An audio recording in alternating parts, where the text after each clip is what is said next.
수술 후 흉터 관리는 꼭 탑수술에 국한된 내용은 아니에요. 모든 수술하고 나서 이런 식으로 관리하면 된다. 2주 반이 딱 돼, 실밥 꼽아. 그럼 어떤 환자분들은 그때부터 갑자기 엄청나게 운동을 시작하시면 사실 2주 반까지는 제가 어떻게 말씀드리냐면 약간 티라노사우루스처럼 안녕하세요. 성형외과 전문의 김결희입니다. 안녕하세요, 모니카입니다. 안녕. 오늘은 탑수술의 마지막 시리즈입니다. 수술 후에 회복은 어떻게 해야 되는지, 관리는 어떻게 해야 되는지, 그리고 부작용이나 재수술에 관련된 내용은 어떤 게 있는지 찬찬히 또 살펴보도록 하겠습니다. 우리 지금 그럼 수술한 건가요? 네, 수술했습니다. 수술 다 했고 네. 가장 많이 궁금해하실 것들, 그러니까 수술하고 나서 얼마까지 좀 관리를 어떻게 해야 될까나? 만약에 수술 다음날 네. 그때부터 조금 타임라인을 짜주시면 어떨까요? 그러면은 이렇게 하죠. 자, 지금 수술을 하고 나왔어요. 그 상태가 어떤 상태냐면 일단 우리가 가슴 조직을 제거하고 그러면 이제 안에 빈 공간이 있잖아요. 그럼 우리 몸은 그 빈 공간을 뭐 피라든지 아니면 체액으로 이렇게 채우려는 성질이 있습니다. 그래서 양쪽에 하나씩 환자분들이 흔히 피주머니라고 하는 드레인을 넣게 되시고 그 위에 압박복을 입고 그 위에 붕대를 감은 채로 수술방에서 나오게 돼요. 근데 궁금한 게 피주머니를 꼭 차야 되나요? 제가 아까 말씀드린 대로 빈 공간에 체액이나 이제 혈액이 쌓이게 되는데 그게 사실은 가만히 두면은 흡수가 됩니다. 근데 그 흡수가 되는 과정에서 그게 하나의 흉터 조직이기 때문에 수축이 되고 모양이 좀 뒤틀리는 경우가 있어요. 그리고 흡수가 안 되고 안에 몸 안에 이제 물이 고이게 되는 장액종이라는 합병증이 발생할 수도 있거든요. 사실 피주머니 있으면 당연히 불편하죠. 수술 후에 한 4일 정도는 피주머니 가지고 계셔야 되거든요. 그런데 저는 좀 수술 바로 후에는 조금 불편하셔도 피주머니를 하는 게 혹시 생길지도 모를 이제 미용적 부작용 아니면 지금 말씀드린 장액종 그리고 원천 차단하기 위해서 저는 피주머니를 넣는 편입니다. 네, 그러면은 압박복 위에 붕대를 차고 나왔습니다. 그리고 이제 회복실에서 한 1시간 정도 회복하시고 병동에 올라가세요. 그리고 나서 그 수술한 당일은 제가 뭐라 그러냐면 최대한 침대에 누워 계시고 근데 화장실은 다니셔도 돼요. 일어나서 걷고 이런 것은 문제가 없습니다. 그래서 환자분들이 사실 물어보시는 게 선생님 저 보호자 꼭 필요한가요? 수술할 때 이런 걸 많이 물어보세요. 뭐 보호자가 있으면 이제 손도 잡아주고 도움은 되겠지만 그날 당일부터 화장실이나 이런 걸 자기가 혼자서 다닐 수 있고 밥도 혼자서 먹을 수 있기 때문에 보호자 동반이 꼭 필요한 수술은 아니다 이렇게 말씀을 드립니다. 다음 날이 되면은 제가 어떻게 하냐면 그 안에 있는 상처 소독을 한번 합니다. 성형외과 영역에서 다음 날 한번 이제 상처 소독을 하고 하는 것이 흉터에 굉장히 도움이 돼요. 이렇게 하는 이유는 우리가 제일 걱정하는 합병증 중에 유두유륜 괴사가 있거든요. 그 괴사가 일어나는 대부분의 원인이 뭐냐면 유두유륜 이식편 밑에 피가 고여서 밑에서 혈관이 자라들어야 되는데 그 피딱지를 통과하지 못하는 경우가 있습니다. 피가 밑에 고인 채로 한 2, 3일이 지나게 되면 혈관이 자라들어오지 못하고 괴사가 일어나고 그냥 떨어지게 되거든요. 그래서 그것도 마찬가지로 원천 차단하기 위해서 탑수술하고 하루 입원을 추천해요. 그래서 입원하고 그 다음날 상처 소독하고 괜찮은 거 확인하고 퇴원하시는 거죠.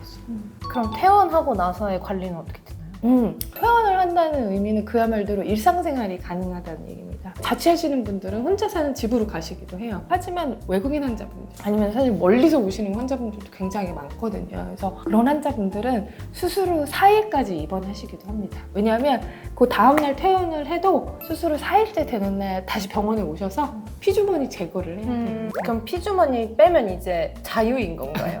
그래서 조금 움직임이 훨씬 더 자유스러워지죠. 그래가지고는 사무직이신 분들 이제 피주머니가 제거되면 그때부터는 일하실 수 있을 것 같아요. 그리고 나서 한 일주일 간격으로 2번 정도 병원에 오세요. 상처 소독을 위해서거든요. 그렇게 되면 실밥이 모두 제거가 됩니다. 환자분들이 또 말씀하시는 게 무거운 거 들어도 되나 이런 거를 많이 물어보세요. 10kg 이상 되는 무게는 실밥이 다 뽑을 때까지는 조금 자제하시고 실밥이 다 제거되면 그때부터는 10kg 이상 되는 것도 들을 수 있다. 그야말로 그때부터는 팔을 좀 많이 움직이는 직업을 가지고 계신 분들 그런 분들은 수술을 해 한 2주 반 정도가 되면 직장 복귀를 하실 수 있다. 사실 2주 반까지는 제가 어떻게 말씀드리냐면 약간 티라노사우루스처럼 그 2주 반이 딱 돼 실밥을 꼽아 그러면 어떤 환자분들은 그때부터 갑자기 엄청나게 운동을 시작하십니다. 특히나 이제 더블절개법처럼 흉터가 이렇게 있는 경우에 팔을 막 위로 올리는 운동을 반복적으로 하는 거는 이제 상처가 벌어지진 않아요. 근데 흉이 당연히 미워지겠죠.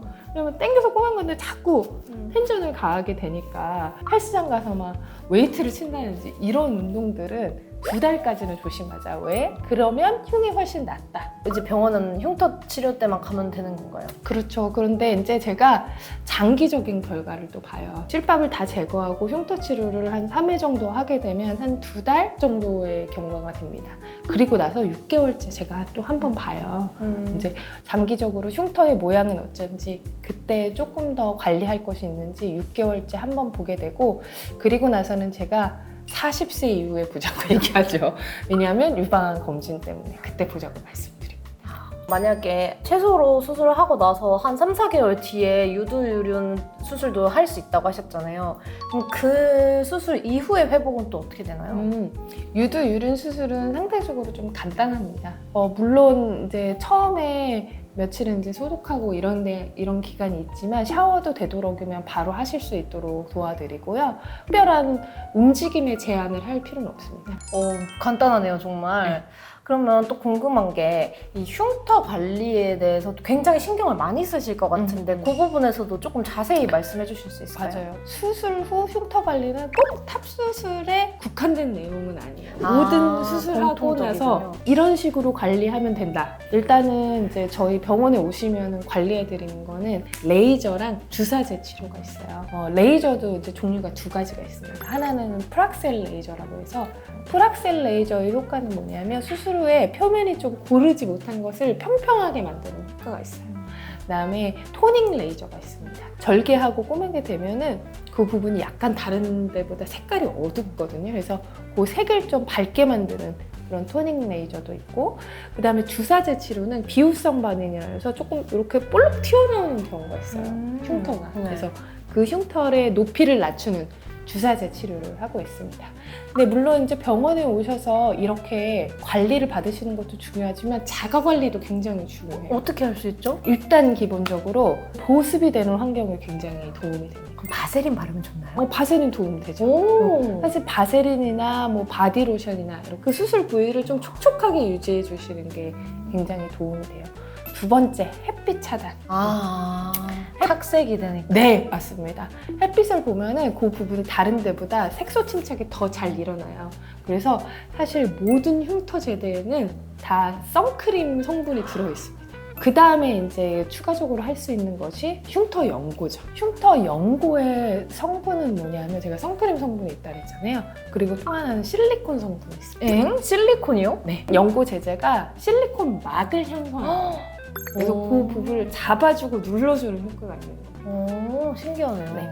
근데 사실은 흉터 연고보다 더 효과가 가장 좋은 거는 실리콘 시트입니다. 실리콘 시트를 붙이면 흉터를 그 자리로 기계적으로 잡아주는 효과가 있고 수분이 날아가지 않으니까 보습되는 효과가 있고 또 자외선 차단을 하는 효과가 있고 그래서 사실은 시트를 붙이는 게 가장 좋은데 계속 움직이면서 떨어지고 샤워할 때 뗐다가 샤워하고 다시 또 붙여야 되고 이런 것 때문에 연고를 선호하시는 분들도 있어요. 근데 그 실리콘 뭐 연고든 패치든 붙이려면 샤워를 하고 나서 하라고 하셨는데 네. 수술 후에 샤워는 언제부터 가능한 건가요? 피주머니 제거하러 한 번 오시고 그다음 일주일에 오실 때 제가 일부 실밥을 뽑아요. 실밥을 너무 일찍 뽑으면 상처가 벌어지겠죠? 하지만 너무 늦게 뽑으면 그 실밥 자국이 흉터가 됩니다. 그래서 중요한 부분을 남기고는 실밥을 대부분 13일째 뽑고 그 다음에 일주일 후에 오실 때는 이제 모든 실밥이 제거되는 거거든요. 그래서 샤워를 하실 수 있는 시기는 사실 실밥이 일부 제거되고 이제 방수제제를 붙이면은 그때부터는 샤워가 가능하죠.